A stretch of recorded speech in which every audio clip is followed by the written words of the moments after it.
এই মুহূর্তের একটি ব্রেকিং নিউজ। কাছাড় জেলার বড়খলা অরুণাচল কুমারপাড়া এলাকায় একটি ঘরের জলের ট্যাঙ্কি সাফ করতে গিয়ে 4 জনের করুণ মৃত্যু হয়েছে। এলাকা জুড়ে শোকের ছায়া নেমে এসেছে। ঘটনার তদন্তে নামছে পুলিশ।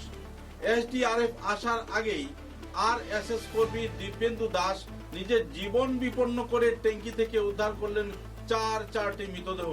ঘটনায় এলাকা জুড়ে এক বিষাদপূর্ণ পরিস্থিতি পরিলক্ষিত হচ্ছে। উল্লেখযোগ্য যে বড়খলা বিধানসভা কেন্দ্রের মাছিমপুর কুমারপাড়া এলাকায় নবনির্মিত একটি বাড়িতে জলের ট্যাঙ্কি পরিষ্কার করতে গিয়ে 4 জনের পর মৃত্যু। শোকাবহুল এই ঘটনায় সমগ্র এলাকা জুড়ে শ্মশানের নিস্তব্ধতা বিরাজ করছে। এলাকায় দোকানপাট বন্ধ করে জনতা এই শোকে সামিল হয়েছেন। উল্লেখযোগ্য যে নিজের জলের ট্যাঙ্কি পরিষ্কার করানোর জন্য বাড়ির মালিক 3 জন শ্রমিক লাগিয়েছিলেন, কিন্তু প্রথম শ্রমিক যখন ট্যাঙ্কি পরিষ্কার করতে নামেন সে ওইখানে গিয়ে অচেতন হয়ে যায়। তারপর দীর্ঘক্ষণ ধরে উনি ফিরছেন না দেখে আরেকজন শ্রমিক তাকে উদ্ধার করতে জলের ট্যাঙ্কিতে নামলে উনি অচেতন হয়ে যান। দুজনকে আসতে না দেখে আরেকজন উদ্ধার কাজে নামলে তিনি অচেতন হয়ে যান। দীর্ঘক্ষণ ধরে 3 জন শ্রমিকের নাপাত্তা হওয়ার পর বাড়ির মালিকের পক্ষ থেকে আরেকজন ব্যক্তি জলের ট্যাঙ্কিতে গিয়ে দেখেন যে 3 জন শ্রমিক সেখানে অজ্ঞান হয়ে পড়ে আছেন। তাদের উদ্ধার করতে নামলে তিনিও সেখানে অজ্ঞান হয়ে যান এবং ওনার প্রাণবায়ু বেরিয়ে যায়। মৃত ব্যক্তিরা হচ্ছেন নিলয় পাল, দেবাশিস পাল, নন্দন পাল, শাম্পু পাল। ঘটনার খবর পেয়ে ছুটে আসেন কাছাড় জেলার ডিএসপি ক্রাইম, এসডিআরএফ, এনডিআরএফ এবং অন্যান্য কর্মকর্তারা। এদিকে নিজের জীবন বিপন্ন করে এলাকার আরএসএস কর্মী দিব্যেন্দু দাস চারটি মৃতদেহ ট্যাঙ্কির ভিতর থেকে বের করেন, যার জন্য সবাই তাকে কৃতজ্ঞতা জ্ঞাপন করে। কারণ ট্যাঙ্কির ভিতর তখনও বিষাক্ত গ্যাস ছিল।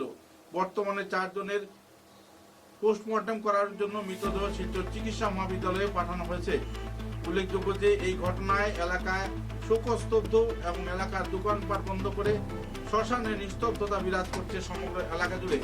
এই ধরনের দুঃখজনক ঘটনায় অরুণাচল কুমারপাড়া এলাকায় জনগণের মধ্যে বিষাদের ছায়া। এ ধরনের কাজ থেকে সবাইকে বিরত থাকার জন্য আবেদন জানিয়েছেন এলাকাবাসীরা। উল্লেখযোগ্য যে এই ট্যাঙ্কিটি যে শ্রমিক বানিয়েছিলেন তিনি সেই ট্যাঙ্কিতে প্রথম নামেন মোটরের মাধ্যমে জমা জল পরিষ্কার করার জন্য। দীর্ঘ 3 মাস ধরে বন্ধ ছিল এই জলের ট্যাঙ্কি। কেমন করে ঘটল এই ঘটনা, এই নিয়ে তীব্র ক্ষোভ ব্যক্ত করেছেন এলাকার নাগরিকেরা। সেই সঙ্গে অদৃষ্টের পরিহাস হিসাবে 4 জন তরতাজা যুবক, যাদের প্রত্যেকের পরিবার রয়েছে, মা বাবা, পত্নী, কন্যা, শিশুরা রয়েছে, তাদের মৃত্যু হয় এলাকা জুড়ে বর্তমানে শ্মশানের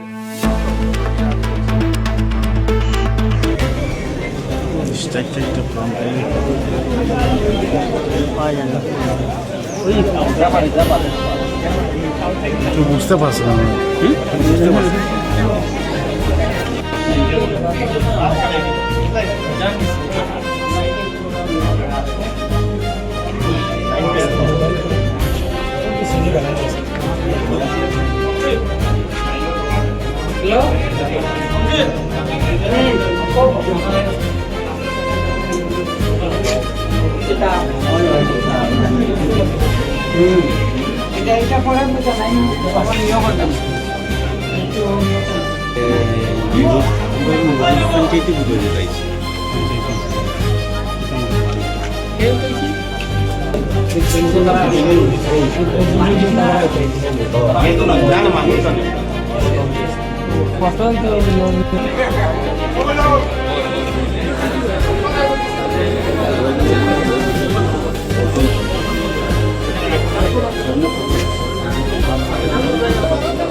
देखिए, ये जो भी घटना हुआ है बहुत दुखद है और इसमें किस लिए हुआ, कैसे हुआ और क्यों हुआ है उसके लिए हमारा फॉरेंसिक टीम आ चुका है। वो अभी जांच कर रहा है। उनकी जांच जो जो तथ्य सामने आएंगे वो उसके बिहाफ पे हम पूरा इंक्वायरी करेंगे।